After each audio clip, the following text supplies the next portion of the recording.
والصلاة والسلام على نبينا محمد وعلى آله وأصحابه وسلم تسليما كثيرا. سبحانك لا علم لنا إلا ما علمتنا إنك أنت العليم الحكيم. أستغفر الله الذي لا إله إلا هو الحي القيوم وأتوب إليه. اللهم انفعنا بما علمتنا وعلمنا ما ينفعنا وزدنا علما. biye tarata suye hijriya bakele ani kemenani ani binani ani shegi saharu safaru nye hijira sankalo fulana bi suinyo mugani sheginai miladi nasarau ka jate ba fulani mugani woro sankalo shegina bi suinyo tani kelenai mbe dawdagu masjid rajagu ambo kono darsu bil hafiz an-nawawi wa ka kitabu kono riyadu salihin.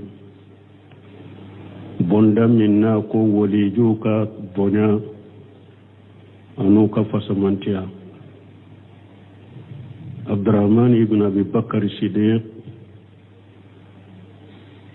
antum be o ka hadisa de la dersu temene waqti ansuro hadisa ka fayda wala Abubakar ka dunun katibariya alay bonya min ka Abubakar Siddiq. ومن فوائد الحديث أيضا أبي حديثين كان نفو دولة تغني درسوا التمني أن يدوفوا على أن الإنسان إذا حلف على شخص يريد إكرامه ثم لم يفعل فإنه لا كفارة عليه. أبي حديثك فايدة ولا كهذا مدى ni kalila mogo doka ni ba fe ka tigi bonya de ka karamai ko wallahi karasa ninke ikalna ne aka bonya ni na karamali de sababu ye o kofe atigi mo o koma sinake kafaratika lianna Abubakar radiyallahu anhu lam yukaffir an yaminihi. Useminu ni faida fomu na ko pasga Abubakari ama kafara bo akakalilila yani lam yunqal annahu kafara amata anyamata kana amma hadisain kono ko Abubakari ya kafara bo. haka jastadalla بعض العلماء بهذا الحديث نينشولا دونك باو دويه دليلك ني حديثين نينشولا بس أبو بكر كليلا دونا ونيه كو والله نتي دومونيندو وكو في دومونيندو باليا أبو بكر ما كونتينوكا أي دومونيندو كو أماتا أنيه كافوني حديثانو kono ko aye kafara imbo fana. donc o de ato do yedalla kani ninye ko ni kalila mogoka kalili kunye ka bonyade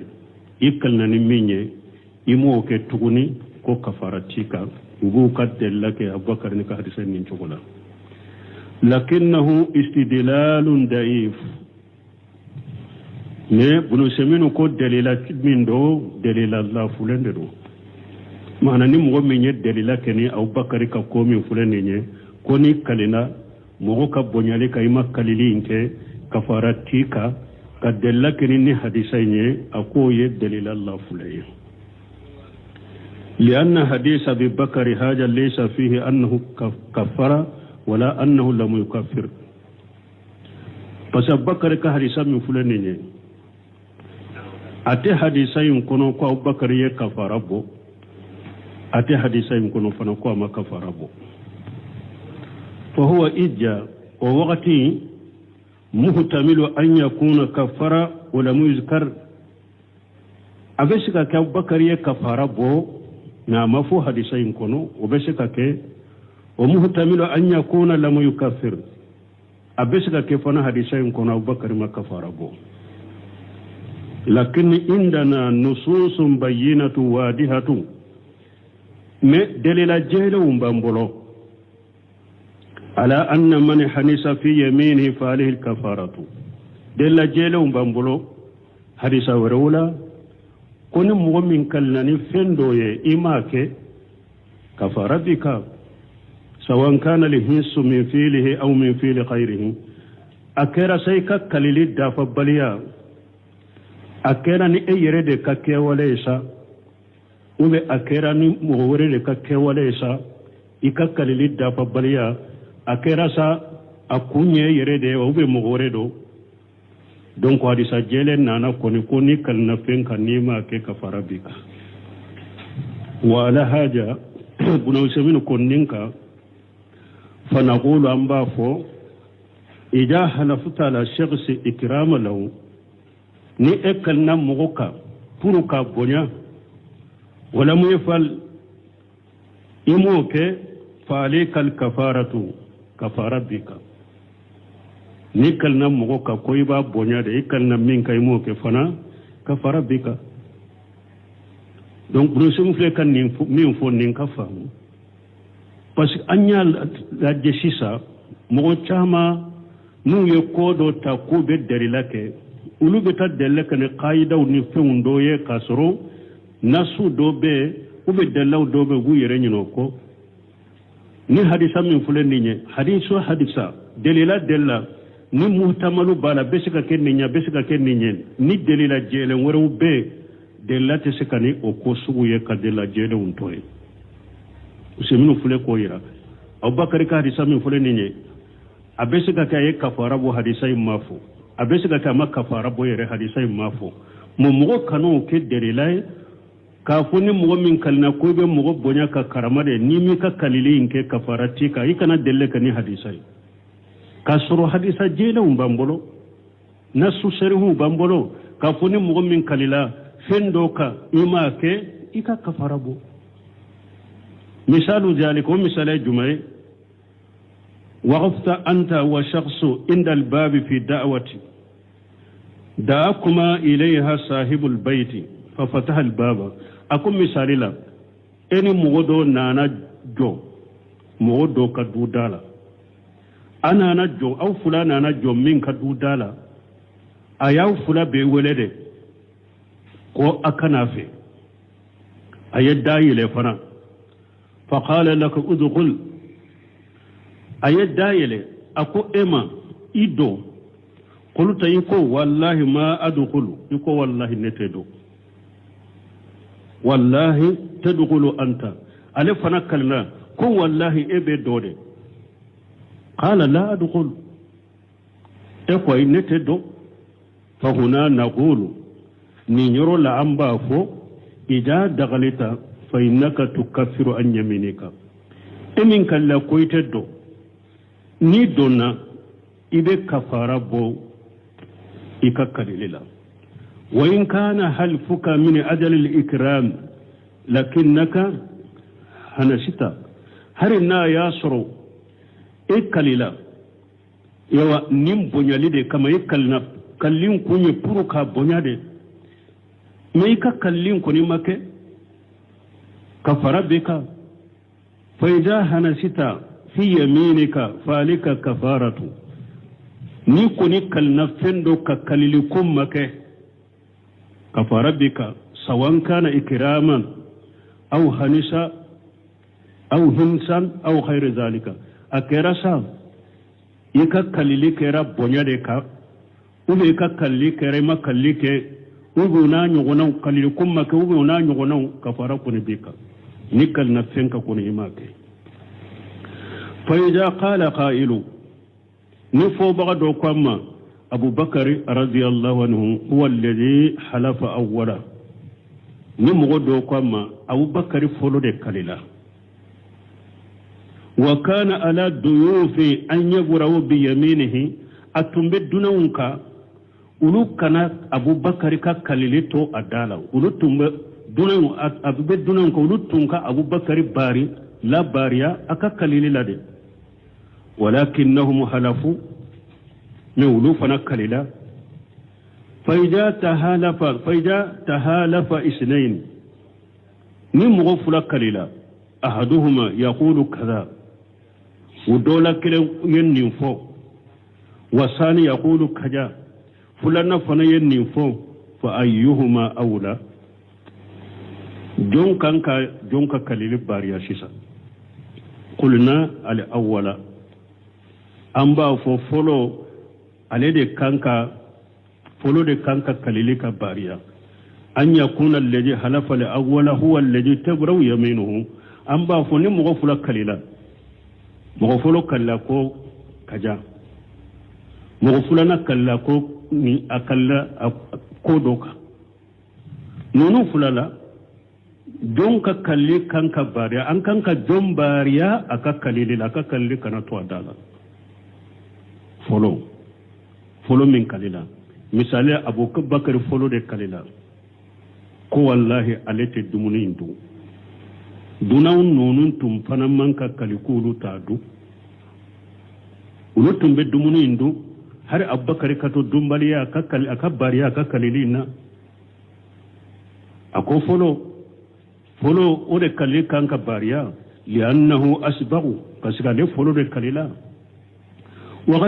وقد أمر النبي صلى الله عليه وسلم بإبرار القسم كيدم فنايا نيامريا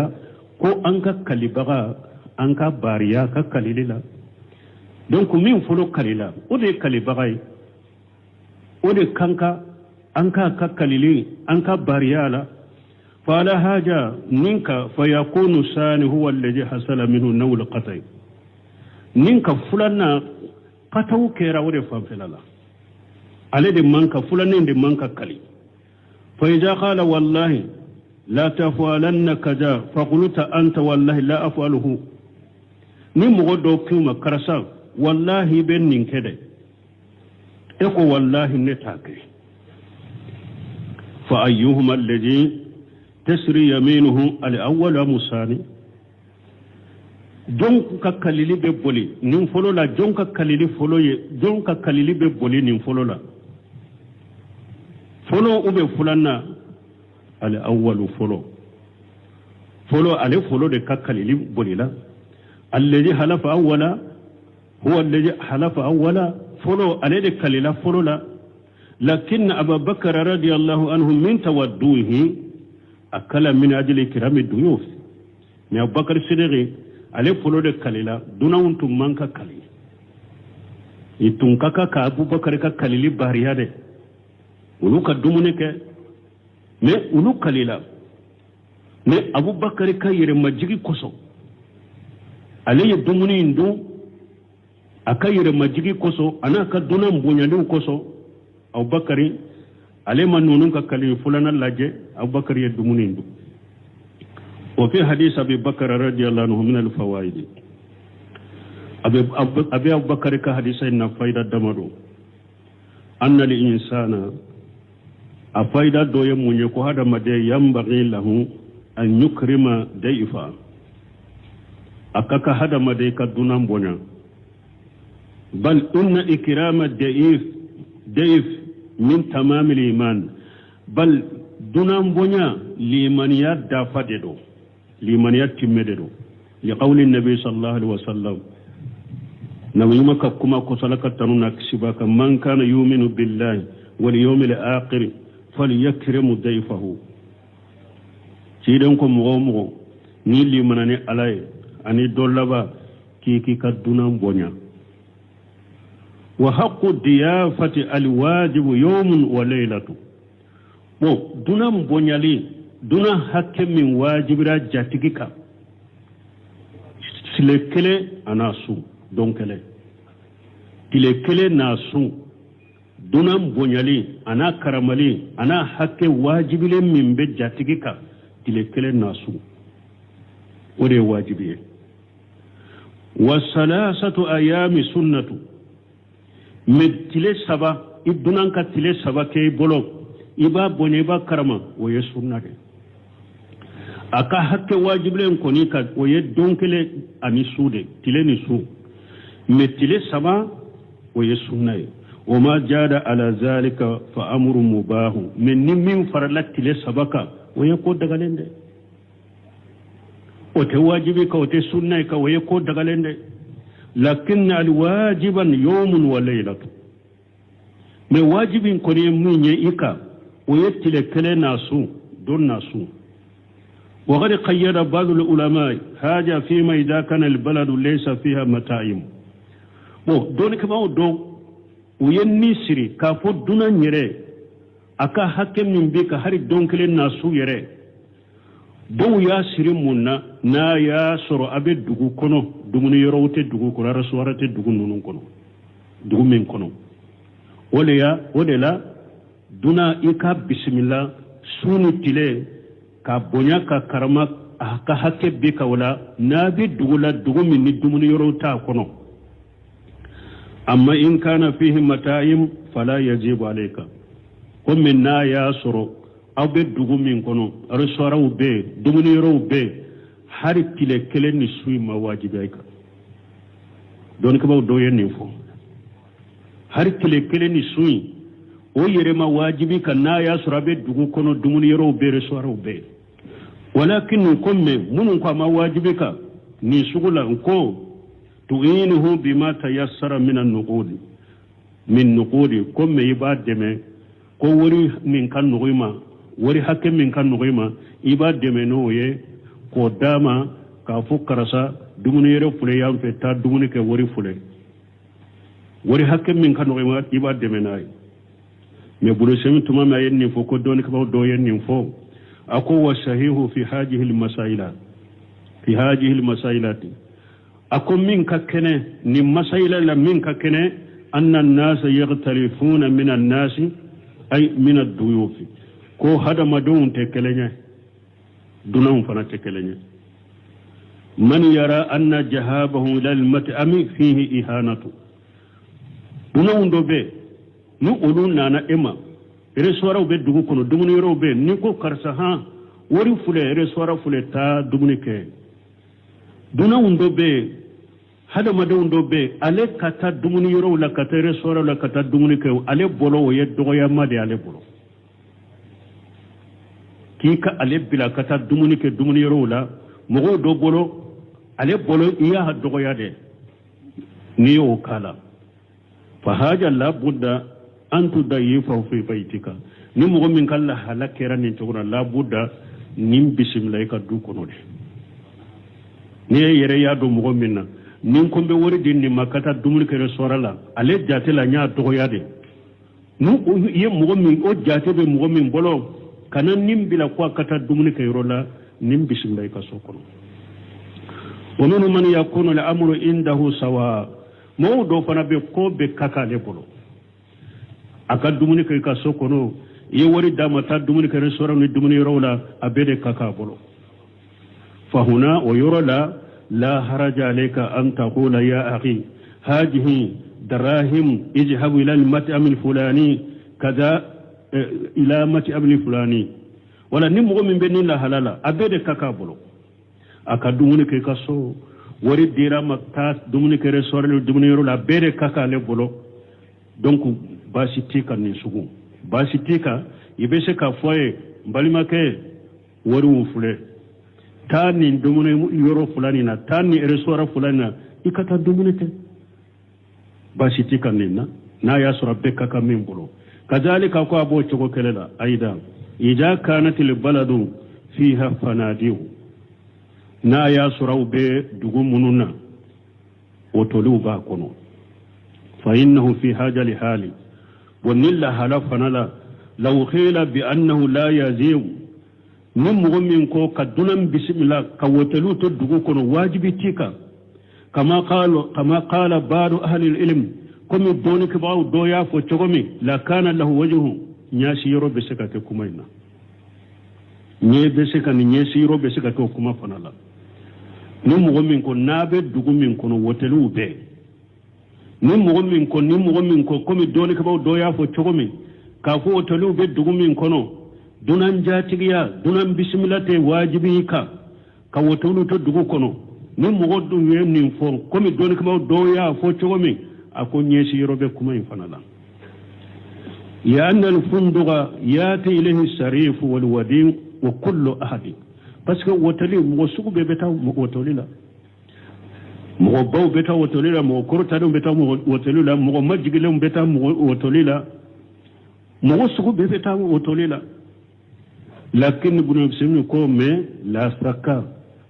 ako shikatala anna lil insana idha qasadaka wa ata ila baytika ni mo min yikere ya anana ima ikadukono wa qala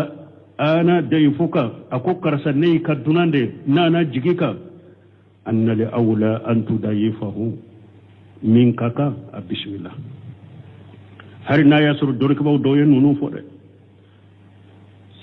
ako shikate minna koni ni mo ye ekere yade kana ika sokono karasan mi kadunay nana jigika bismillah illa an yakuna alayka fi jalika dararu na fona ya sura bismillah li tora be kade ebe so min kono ni ka dembo ya ba kono chogome akoro lendo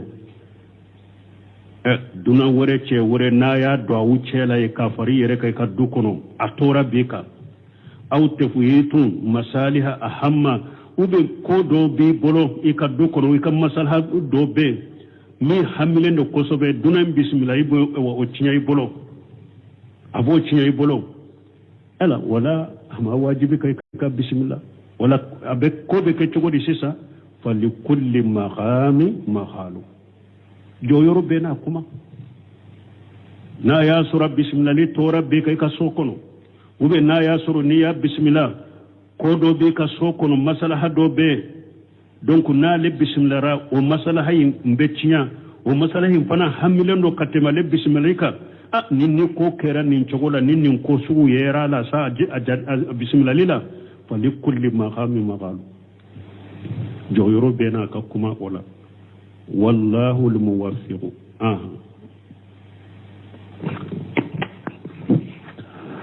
وعن أبي هريرة رضي الله عنه قال قال رسول الله صلى الله عليه وسلم لقد كان فيما قبلكم من الأمم ناس محدثون فإن يكن في أمتي أحد فإنه عمر رواه البخاري ورواه مسلم من رواية عائشة وفي روايتهما قال ابن وهب محدثون أي ملهمون. وعن أبي هريرة قال سمعنا أبي هريرة ما تمام أمبورا أبو بكر الصديق لك ولجوده على بنيان كرامة من كاي أن يوفوا يدونهم بسم الله kanani dumuni minye ni logoma tara dobe fale ka fara dumuni ka min ka cha logoma yi ni bonya ni karama yi ni ala ya ka bakariye ni hadisa fana bena umar ibn khattab ala ka wali dore umar ibn khattab ye ala ye bonya ni karama min ka fana yi wa nabi hurairah radiyallahu anhu كارثة من أبي هريرة ملك جيك وما قال رسول الله صلى الله عليه وسلم ولك تشيدهم ولك تنونا كسباك لقد كان فيما قبلكم من الأمم تشيدهم كهم مغمونون تمناوني منتم منون تمناوني ناس مغودو تندو أولا محدثون إلى هامو تيغوديرو ilhamu kore munya bena fo sarahula mogomi akacha naye kuma minfo kuma imbeke kuma ya fo chugome akakuma fota bebe sababama mogodo temena mantong do temena mogodo mantong temena mogodo tumbula ala yennin kuye fa in yakun fi ummati kiden ko na ya soro obe aleka mantonla mogobe aleka mantonla ala ye ilhamu ke minye ka kakuma be sawabama وإن يكون في أمة أحد نا ياسر دوبة نكم منتونا فإنه عمر أبيك عمر بن الخطاب دي رواه البخاري وبخاري حديث ينبو ورواه مسلم من رواية عائشة مسلم حديث ينبو نالي بوني أنباشة كي رواية وفي روايتهما قال ابن وهب أبو فلاب بكي رواينا ابن وهب كو محدثون أي ملحمون إلهامتكم أسره نندو نبلو سبن كسره لا ساغ المؤلف رحمه الله حديث أبي هريرة في كرامة الأمير المؤمنين عمر ابن الخطاب رضي الله عنه ولا هكلا على كنيمة أي أبو هريرة كحديث السماء حديثا من نانا مؤمنون يما عمر بن الخطاب على بنيان كرامة من كاي حيث قال النبي صلى الله عليه وسلم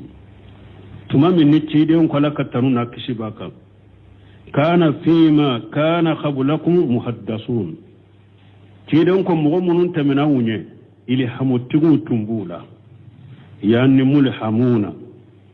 للصواب على يمونون مغمون كنو ببي صوابا ما يقولون قولا وبكما دوفو فيكون موافقا للحق وككما ينبتا بي تنياما وهذا من كرامة الله للعبد ني على كبونيا دي جوني ني على نينكا جومي ني على كبونيا دي ني على باكا جوني أن الإنسان وهذا مديجا قال قولا نا يكما دوفو أو أفتى بفتوى وبن نا يفتوى دوكي أو حكم بحكمي وبن نا يكيري دوتيجي تبين له بعد ذلك أنه متابع للحق أنا تبانجي على كما ينفولين كوفي أنا تبانجي على كواكا كما بنا سوابما وبن فتوى ينفولين كوفي أنا تبانجي كواكا فتوى بنا تنياما وبن كيري لين كوفي أنا تبانجي كواكا كيري بنا تنياما نيني كراماني بونيادي ني على ياكي مغميني فعمر رضي الله عنه من أسد الناس توفيقا للحق عمر مغمين أكا كما ونيتشيا بيبه كوسبه ويا عمر كما سيأتي إن شاء الله تعالى فيما سيذكره المؤلف من أمثلة ذلك أكو كم نيو أبنا فو نيو والله كلا ناي أمثاليا ودو فو وبنا فو عمر بن سبب ما في منا قال النبي صلى الله عليه وسلم نبي ما قال كترون كسبك فإن يكن فيكم محدثون فعمر يعني إن كان فيكم محدثون فعمر نا ياسر إليها متجب أولى أبيك عمر دي ويهتمل قوله إن يكن فيكم شيدين كما بشكتا نشيدين كنا أياسر بولا أنه كتاب لقوم مستمعين ليس فيهم أبو بكر أين يركض سيدي ورسول بافي كان من فو نيمت كرامة دوية على ياك عمر يه أنو عمر كوسا أبو بكر يه وبأنو عمر بسوابا مكتم أبو بكر كا كوكلا ونتده أبينا ودي بانغاوية كوكلا ونتده أكو أبسكا كي كيدن ينفو جماكولو دودة جماكولو من أبو بكر تنته iwasoro ciden ben nin kuma fo domme mo munun sigilen nyana ka fo na ya soro ile ha mutigibe awla abeka ewa umaru ye iba soro ciden nin fo jaman mi nya za soro do abubakar te atu chelay kuma imbe shaka ko ye kele wa yahtamilu abisha kata fana annahu kitabu lil ummati kullaha abiska ciden ka kuma nya silen ba kan man tombe de ma ومن بينهم أبو بكر رضي الله عنه أبو منتون شيلا أبو بكر بولا أبسك كمان يسرا منتون بيدنا أبو بكر بالا فإن كان لأول فلا إشكال نا يسر فولا يندرو نكما فورا كاس عمر تو مغو دوري شيلا ني أبو بكر تونتي نيغامبيتي أبو بكر كا بسوابا أبو بكر بسوابا katimu umaru kawa uba umwe besa wa katimu bakar kawa na ya soro ni mfora jama min abubakar tunte ni nyakambitena iskalute wa in kana sani na ya suru fulana de do ciden yin nin fa kan manton be da Abubakar bocela faqad yaqulu qailu wala fo baga do be se kafo kayfa yakunu umaru mulhama wa Abubakar laysa kajalika fo baga do be se kafo cogodi umaru be se ka ke mogoy na ka kuma be ciyama ni Abubakar to cogola o be se ka ke cogodi fa yuqalu amba fo إن أبا بكر رضي الله عنه يوفق للصواب بدون إلهام الله أكبر نمو دوين نفوسا عمر بسكا كي تشغلي عليك كما وبي سوابما كأبو بكر تو أمبا فوها عمر كما وبي سوابما ني إلهام أبو بكر كبي سوابما كسر إلهام بمعنى أنه رضي الله عنه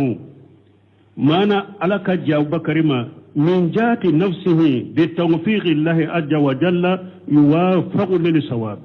أبو بكر يرد دان شغو ديوي أبو بكر أكل دان شغو ديوي أيرلا ni alaye min fodro ala yo kaye de abebe sababa we ala ka bensende na ya ka bakari le ham kote ale tay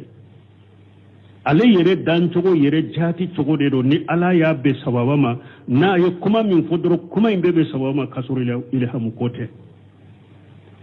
ويدل على هذا عدة مسائل بنو سمين بين مثاليات فو مسائل دمدولا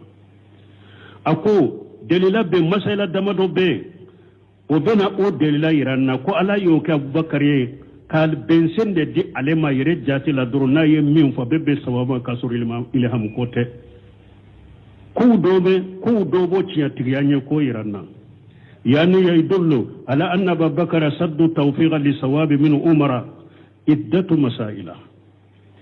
kana masaila dobe na iranna ko Abubakar de bebbe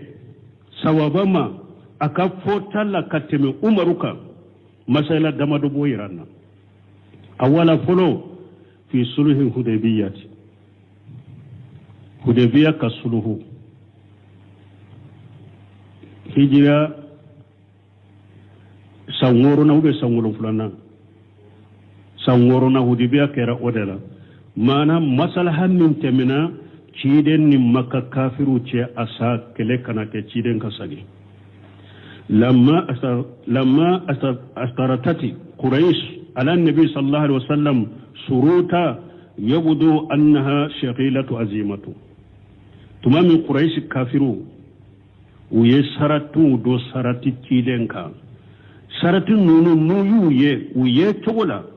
saratin wulo munun ka giri munun ka bo saratin nunun ka giri mugo ka yelela u ka giri u ka bo amila umaru radiyallahu anhu ala ibtaliha umaru ye fereke ko abo saratu tinya saratu nunun mabbe umaru ye fereke pura be saratu nunun tinya chogome waja ila annabi sallallahu alaihi wasallam yuraji'uhu fi jalika umaru nana ni ciden ba ke kan yugon kuma sage saratullah parce que be saratin nunun kono bismillahir rahmanir rahim ciden ko ali ibn abi talib de tumbe letrin sebe sulhu imbe ke letrin minna ali tumba sebe bismillahir rahmanir rahim ciden ko ko sebe ay ko kanu sebe bismikallahumma kana bismillahir rahmanir sebe ciden ko ha toy bismika allahumma o sebe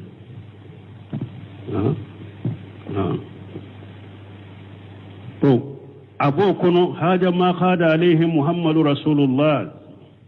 min letri de letri min sebela muhammadu rasul muhammadu la kacide u kwantido cidenye muhammadu ibn abdullah sebe antido cidenye nan tunye do cidenye anti sabi cidon ko ali ibn abi talib ma ko rasulullah nyoro aye fase akunete ika cidenya aye fase ne boloto e sapi fase ciden ko ayuro ira nyirela ali ya ira ciden nyirela ya aye fase uko ni mugo min bora an kafiru la kana farauka abasagi meni mugo min bora na kata farauka atesa gide comme bruseminu kanka bunati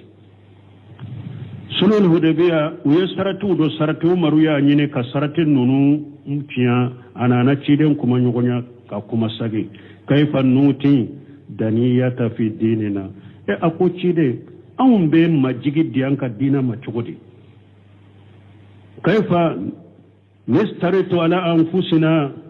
anna man jana minhum muslima aradnahu ilayhim cugudi an ba sarati an yireka kafin nu'udu kan mu'min ni kafirin min salamato nana aslam yalama nana awma an ka sagi katuma wa man ja'ahum minna la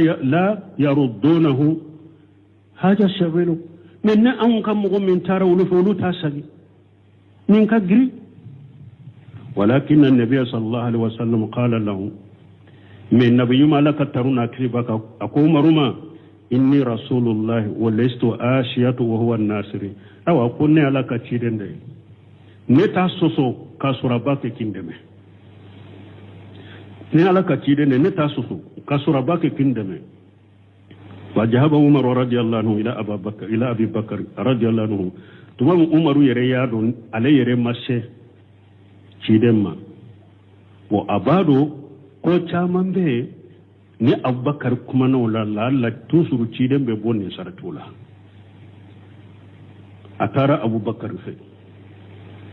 don ko an ka wakati ko so sunu der su bambolo ira hadama de ko do be ni e yire yaado ni ne dayen ni ko fo ube ni ne ni ko info ube ni ne ni ko nyanye ne te nyeso ala me karasa be mahama min bala titri min bala joyoro min bala karama min bala mo bolo la alla ni alayen ni kuma fo kuma imbenye ni taye dina ko ni ala kode ko nyana chogo benya chogo mitro eko ke me don bolo fofin ka bonne de da ne ka tafu karase ka kenin se bagay o yere bonya ba dola na hasidiya ambo soroya umaru tumama alayhi le desra cide na tara abubakar fe radiyallahu anhu yuridu an yastanzidda bihi fi ikhnai rasulullah sallallahu alaihi wasallam atara abubakar fe munna abafa abubakar kale deme pour ka cire lawasa ka kuma ufaye ka lawasa sarati nunu abese ka bauma kusa ge togome fa kallama abubakar fa qala lahu abubakar umaru aya abubakar kuma nyonya ko min kera aya fa abubakar ye mana sarati un chogo cide min jabe amo fode akuma na abubakar fe misla qawli rasulillah sallallahu alaihi wasallam لأمر سوا بسواء فكلم أبا بكر فقال له أبو بكر أنا كمان أبو بكر فأكو أبو بكر أكو يا لو أنت تتشيا كوا أنت كدينا تتشيا وأبو بكر يا كم منا أم بدغيا مديان كدينا ما نانكا مغمين تارا ألوفه utasagi nulu kam gomi islamiyara lemnana an nasagi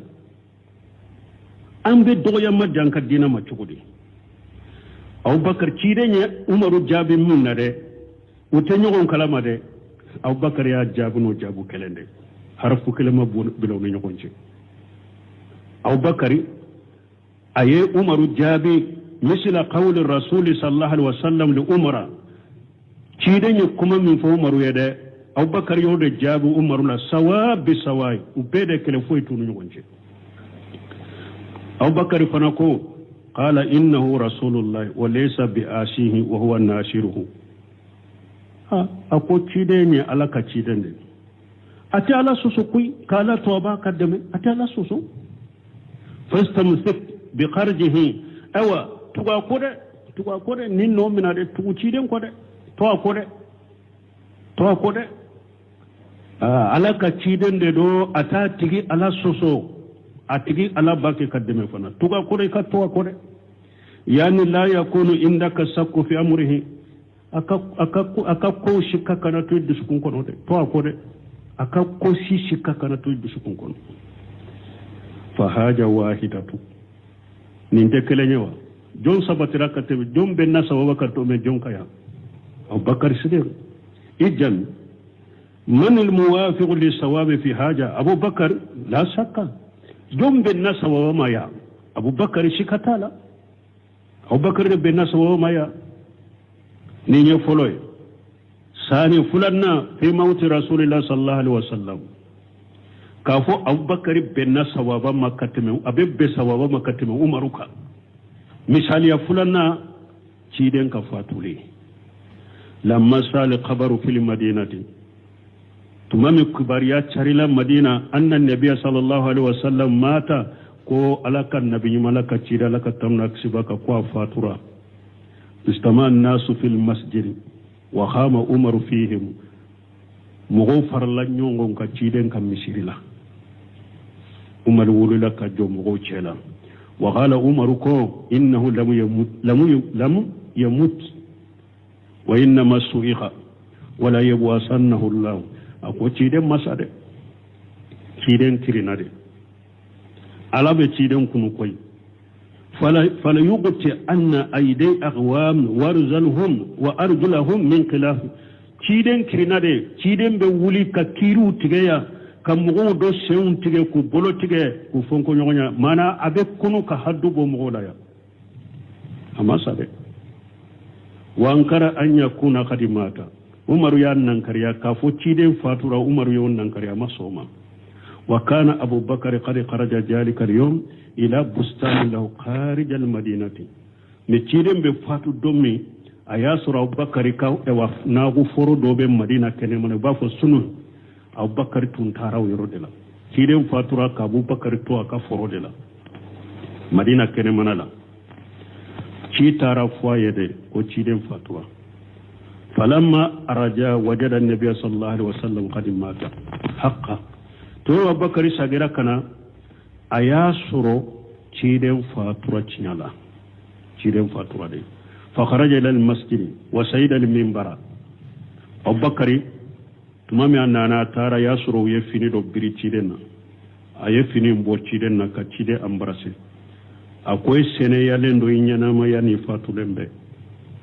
ala te fatuli fula fara ɲɔgɔn ka e kan mais ala ye diɲɛ fatulu min latigɛ i ka o kɛra i sara a bɔra taara misiri la yɛlɛnna minbari kan wa qala kalimatihi almashhurata a ka kuma min n'a dɔnnen don a bangalen don bɛɛ bolo a y'o kuma fɔ tuma min a nana misiri la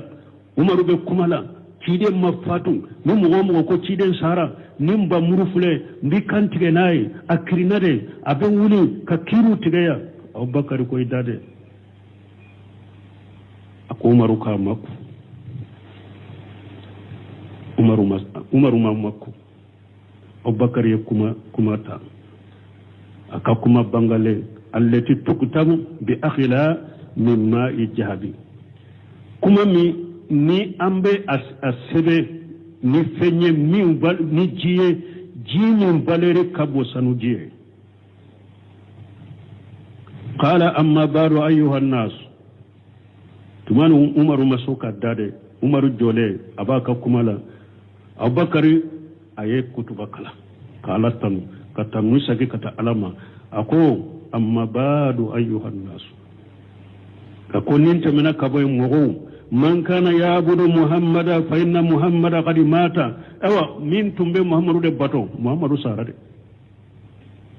wa man kana ya'budu allah fa inna allah hayyun la yamutu mo min tumbe ala de bato ala ko ni nyana maleno ala tesa summa qara qawla allah ta'ala wa kofe ay alaka kuma kala ala min korota leno innaka mayyitun wa innahu mayyitun akwala ko qur'ana kono ako tide ebenasa kafiru munu nunu be nyogona ufana benasa wa qawlu ta'ala ya alaka kuma kala ala min korota leno wa ma muhammadu illa rasulun qad khalat min qablihi rusulun afa immata aw qutila anqalabtum ala aqabikum akum muhammadu make foye muhammadu ye ciden de ye muhammadu te foye ni ciden te komi cide qad khalat min qablihi muhammadu be komi cide un to cide munun temena anye cide de no komi cide un to munun temena anye afa immata nu muhammadu sara aw qutila ube nu ye muhammadu faqade an qalabutum ala aqabikum ode be aw yele mako kabo dina kono qala umar radiyallahu anhu توبة أبو بكر ينون كما ننفو عمر قالك جي كباما فوالله أكون كلني علي إما أن تلاها أبو بكر رضي الله عنه حتى أقرت أكو أبو بكر كني آية كلا لسيوم بورا كوروري أليسيوم بورا كوروري فما تحملوني إرجليا قال الشيء فلاد دسركاتا يعني أن الإنسان بس هذا مدى نشرنا أن الإنسان هذا مدى جاء قافا واستد به شيء ني هذا مدى شرنا فندو غريراكا لا يقدر أن يقف أتسكتو تمام أنانا بي umaru dusukun kono ni aya wuye ko ciden sarade kun gele yaraka shewun desra kura binare don sabatiraya Abubakar ko surunya suramninye ha fulana de fayda be hadisam na me wakati koso o nim fana mogo mununye banne yero ke wajuriye ni mogo bana utara misiri la drofo mikro ka dewlu masani janaja wakati ka sew ka wajuri ke ni banni nu tara sode folu ka wajuri de ke folo sani e wa janaja wakati ka se ado betaw della ke ne ko Abubakar ye wajuri ke Abubakar ne wajuri de ni nyede ni banni kera mogo fe o panikera o kam mogo banna o panikera o hakilu ciyana o ba foninde matajia kata kuma fuye ko hakili sigi ka kuma fuye ko hakili sigi anin ka kin kan ladai wakati benni banni kera yoro mi duron kata wajuri ko ye ko kelenya ibe saka delila kana Abubakar tayede mogo do kam mogo banna o be kulula do bi yere bugo yanfe do ba ka finu fara yanfe do ba ka minanci yanfe na tarafu e kana ku wajun ka kumufe ku la sabali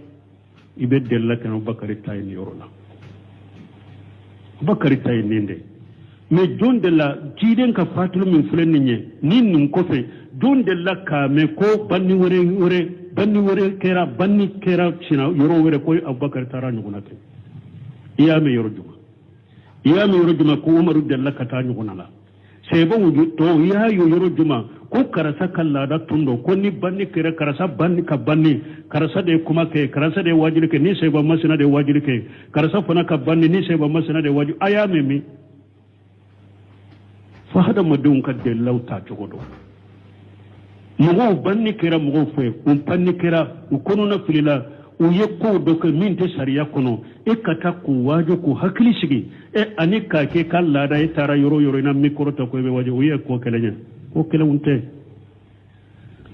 wakati masia ha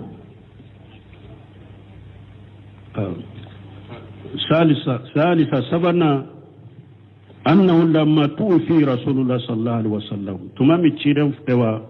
مفاتورة ارتدى من ارتدى من العرب برسو مغولا چامان دي مرتلا من بي مرتي برسو مغولا ولو مرتلا كفروا والعياذ بالله ما نو كافر يرى أعوذ بالله وكان النبي صلى الله عليه وسلم asike ciden fatule doko ko banna ciden de kera sabawa tumbe an fagli atumbe jahaduni fewmi an donna dina la ciden de kama koy ni ciden ko ni fatura kaba an bora an fa kurusira an ka kokoro an chagira katuma to yenninke burusu mogola o yasuru cide qad jahaja jaysa amiruhu usama ibn zaid radiyallahu anhu o yasuru tari shire kafatu aye kele bodo do labbe kele bodo mbeta yoro juma li yuqatil adna ahli sam mana sami yoro min kasru madina la sami fam min kasru madina la nabe madina dansela ko usama tanaka kele bolo kata wulu kele o yasuru sami fana jamana minya wakati jamana bawdo kele cewde bu be kele do comme ba fo e wa irisuna amerikume to me sisa aya sura yekkele bolo cide yekkele bolo do labbe kadara posiri kadi usama ta bun jedima ya sura usama ta bun jedima santale duru nyogona كودي كاكتل بولي ماي كودي كاكتل دربوتي والجيش كان جاهر المدينة ولكن لم يشير بعض وياسر كلبولن بمدينة كوفي ميوما تايروجا وبورا وبمدينة كونغو كورونا وما تايروجا تيدن فاتورا تيدن فاتولين كرار ويتشيو بلوما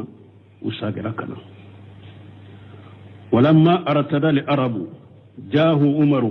جاء عمر لأبي بكر تمامي كونغو كونو عربو برسمو منو مرترا كبو دينا لا عمر نانا بكر ما وقال ترسل الجيش نحن في حاجة أو كو بكر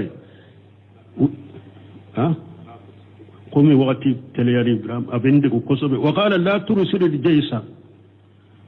عمر كو أبو بكر ما كو كنا كلبولين شيكتا أسامة تك كلبولين كوني وبوالا parce que anyere an haju be kelela deja de munum ban kere fere burusu mo wire fure ka murti usama tatai o bwala nahnu fi hajati an haju be kelela ya fa qala lahu abu bakr ko wallahi kallani alay la uhlanna rayatan akhadaha rasulullah sallallahu alaihi wasallam ako wallahi chidem boloye darapo min sirine ta fone chidem boloye darapo min siri neta fone de wasayyarahum abu bakr ko usamata anaka kele bola ku kata ayu bila kata faranfan shanyana ma tumbunu no be fakana sawabu ma abu bakr radiyallahu anhu ni yoro la sawabat be abu bakr de bolo ni yoro fanala لأن الناس فسك هذا ما دول لما سمعوا أن أهل المدينة أرسلوا الجيش إلى أطراف الشام من أنتم مرتلا ده نأبو بكر تنكو كلبلو إنك بوالا كو فسك هاجو بولا عمر أبو بكر كو أي أكو تشيدم بولو يدرapو من سيرنتا فوني عمر كو أوا نيت كلبلو يمبوالا وسامة بن زيد يف أوا دمسني ده ni tire nyere tumbe balola fule na te balola drapo di mo wore ma min to usama ta koy tete nye min ke kele nye ma le to bola abo o kuma tola abubakar ko nin kele bolo imbe tade hari nube usama ta ana ka kele bolo be fagare kanan faga madina ya ate bola nimbe tade abubakar ko kata utato usama tana kele bola drapo babolo nu temena burusu mo bafu ja ya soro munu murutila tumamulu ya me ko ewa chiden fatulen kofe wa chiden ka sebo ye kele bolo bo kata samire har bi chiden fatulen kofe fanga bola ja ka kele bolo bo kata samun kaw segere munu tum murutila a chaman sagira kado dinala munu murti tumbu hakilila ni usama ta bunjeri na ka jama'te mono bafu wallahi ni mugo bora nonu be faay ja fanga bula qalu haula indahum quwwatu ni usama ta bunjeri na ka jama'te mina fingo fenna burusu mo ni fenna bafu ja mugo nonu fanga bula wala mumkinu an nirtadda awa sisa ante sika murti wala yumkinu an nirtadda ante sika murti de jaw fangabe mugo nununa ante sika murti famtana kasiru minan nas an irdati wa baghaw fil islam akira sababu mugo chama bali murtilila utora islam yakun nikele bolo intali fal muhimmu la nyene munye do anna abubakar radiyallahu anhu abubakar laka je kagwama ablagu min umara radiyallahu anhu fi isabati sawab abubakar ali de be sawaba makateme umaruka la nyine yokode la shiyama fil mawadi dayiqa kuma mana yoro minunu yoro korole munye yoro degulew abubakar sabati lendo o yoro la kateme umaruka wala kulli hali kila rajulaini la hala bela chefulayin kulabbe radiyallahu anhuma wa jamana wa iyyakum bihima fi jannatin na'im muwaffaq lisawab na ala kulli hali mughfulayin be alaka je kabo fula bema alaka annu u be fara nyogon kar janna nemalen kono u fulayin be sawaba muwaffaq lisawab wa kullama kana lil insanu aqwa imana billahi ni mugo na ya so mugo limaniya ka giri ni mugo ka limaniya giriyara kata wa aksara ta'ata lillah ni mugo ka alabato chayara وفقه الله تعالى إلى الحق بقدر ما هو من الإيمان والعلم والعمل الصالح مغون نيكال لمن يبك كغريا كتا إكالا بطو باكي كچايا كتا توا على فنبي بچنيا مره نيكال لمن يحكي نيكال دوني حكي نيكال بارنما حكي تزيده مثلا يعمل عملا يدنه صوابا لكن بدون أن يكون عنده دليل وبك تقولي nin tigila mugo ni mugo min kalli maniya akagri bara nyuma ba bolo ala bato kacha ni limaniya giriyara ala ba be sababu manna kalli maniya hakana ka doni hakana ka bara nyuma hakke iba tigi soro ale be bara doke aba jigi ko bara nye sawaba de me delila ta bolo bara inkeri la me ale koni ba jigi ko bara nye sababa de me delila ta bolo bara inkeri la min alquran wa sunna qur'ana ni sunna kono fa idha araja ni asagira atara na asagira kata delila ulaje aw sala ube na tara dole ke bago nyinenka wajara anna amalahum mutabiqu lil kitabi wa sunnati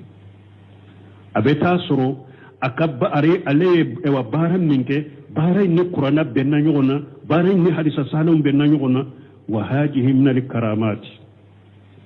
ni alaye ninke mo minyen ni nyala ka bonyana la ka karamade fa umar radiyallahu anhu qala fihi rasulullah sallallahu alaihi wasallam umar ibn al-khattab ciden ko umar ka kola alaka tamna kisbe ciden ka in yakun fiikum muhaddasuna fa innahu umaru na ya sur mo bawla mɔgɔ minnu ni ala y'a k'u ye n'u ye kuma min fɔ a bɛɛ bɛ tiɲɛ ma ilihamutigi don o bɛ kɛ umaru de nin fana umaru ka karama na ka bɔ ne wagati kosɔn inshallah subhanaka allahumma rabbana bihamdika ashhadu an la ilaha illa anta astaghfiruka wa atubu ilayk